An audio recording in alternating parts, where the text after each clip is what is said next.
বন্ধুরা, সবাইকে শুভ দুপুরের শুভেচ্ছা। আজকে আমি রান্না করতেছি তিত করলা ভাজি।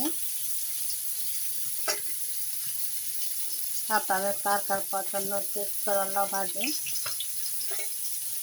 এটা শরীরের জন্য খুবই উপকারী। আর এপাশে রান্না করছি মাছগুলো আর একটু ভেজে নিচ্ছি।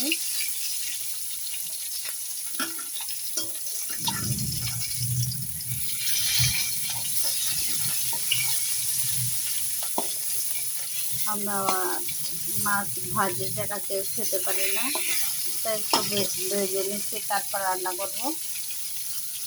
আলু আর কাঁকরোল দিয়ে রান্না করব,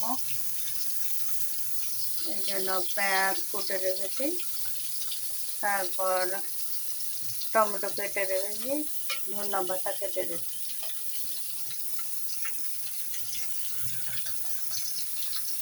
সবাইকে অনেক ধন্যবাদ, সবাই ভালো থাকবেন।